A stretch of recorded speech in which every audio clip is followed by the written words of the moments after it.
Hi friends, எல்லோரும் எப்படி இருக்கீங்க? நல்லா இருப்பீங்க. பேசும் கிரகங்களிலிருந்து உங்கள் நித்யா ராஜேந்திரன். உங்களுக்கு எல்லாத்துக்குமே தெரிஞ்ச தசா புத்திகள் அப்படின்னு சொல்லி நம்ம பாரம்பரியத்தில் சொல்கிறோம் இல்லைங்களா? தசா புத்திகள் அப்படின்னு அதுக்கு ஒரு கணக்கு இருக்குது இல்லைங்களா? அது என்ன அப்படின்னு உங்களுக்கு தெரியும், நான் சொல்கிறேன். அதாவது ஃப்ரெண்ட்ஸ், நம்மக்கிட்ட 9 கிரகங்கள் இருக்குது இல்லைங்களா? இந்த 9ல் முதல்ல வர்றது கேது ஃப்ரெண்ட்ஸ். இதுதான் தசாபுத்திகளுடைய நிலை. லைனாக இப்படி தான் வரும். கேது, சுக்கிரன், சூரியன், சந்திரன், செவ்வாய், ராகு, குரு, சனி, புதன் அப்படிங்கிறது தான்.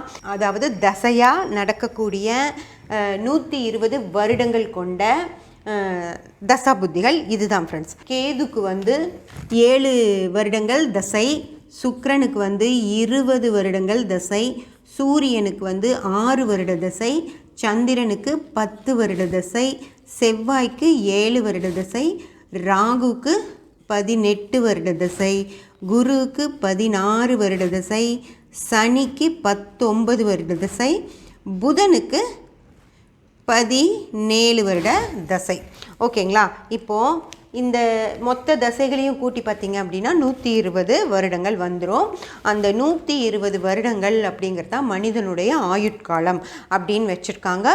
நிறைய பேர் 120 வருடங்கள் வாழ மாட்டாங்க. கொஞ்சம் பேர்னால மட்டும்தான் அவ்வளோ காலத்தையும் கழிச்சிட்டு போக முடியும். ஓகேங்களா?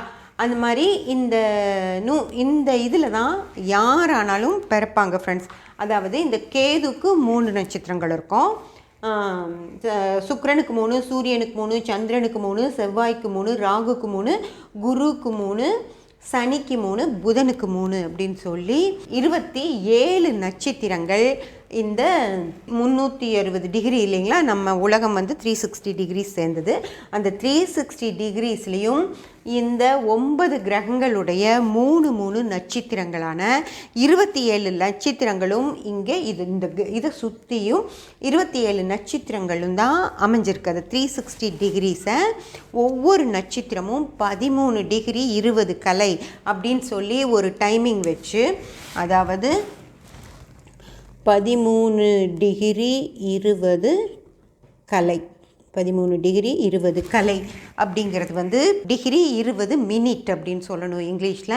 இந்த ஒவ்வொரு 13 டிகிரி 20 மினிட் வச்சு ஒரு நட்சத்திரமும், அதாவது கேதுவில் 3 நட்சத்திரங்கள் இருக்கும், உங்களுக்கு தெரியும் இல்லைங்களா? அஸ்வினி, மகம், மூலம். ஓகேங்களா? அஸ்வினி, மகம், மூலம் அப்படிங்கிறது கேதுவுடைய நட்சத்திரங்கள். சுக்கிரனுடைய நட்சத்திரங்கள் பரணி, பூரம், பூராடம். சூரியனுடைய நட்சத்திரங்கள் கிருத்திகை, உத்திரம், உத்திராடம். சந்திரனுடைய நட்சத்திரங்கள் ரோகிணி, அஸ்தம், திருவோணம். செவ்வாயுடைய நட்சத்திரங்கள் மிருகசீரிடம், சித்திரை, அவிட்டம்.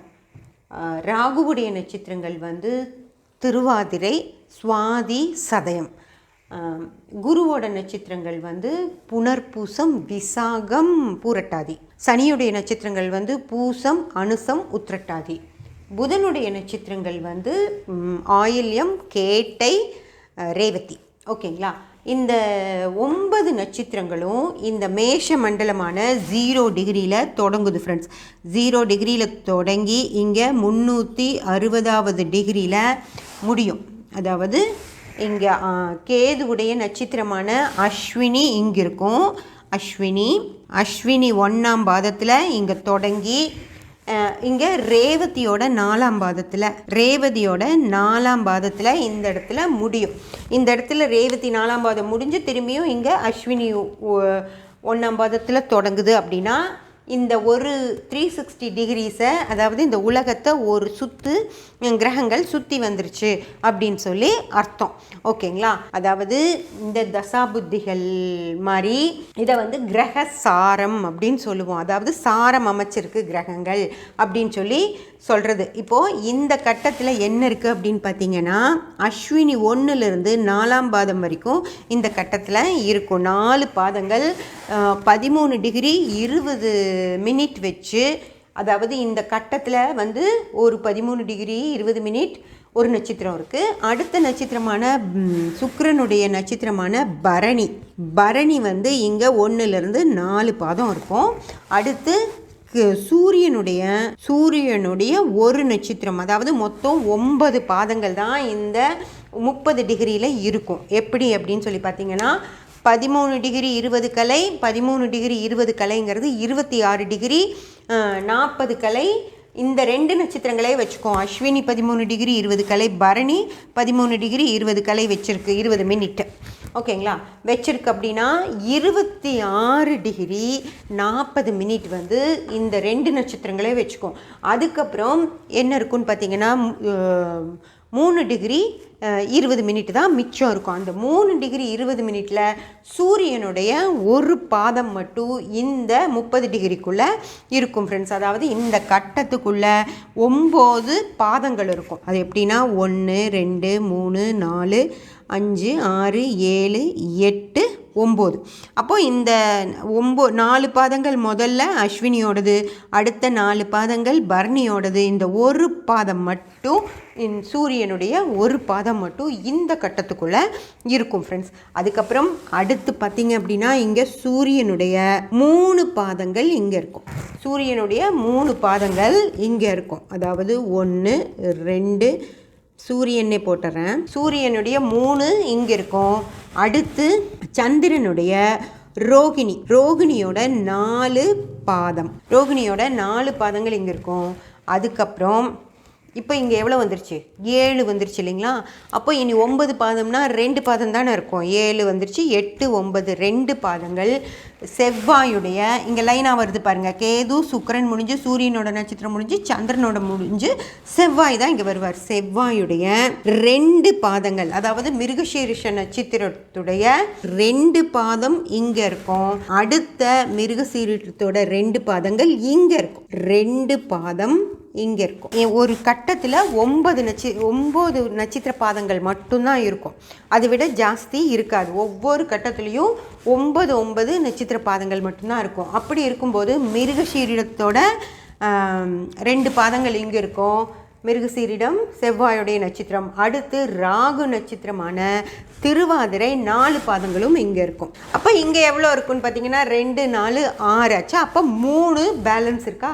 அந்த 3க்கு அங்கே யார் இருப்பாங்க அப்படின்னு பார்த்தீங்கன்னா ராகு முடிஞ்சு யார் வராங்க?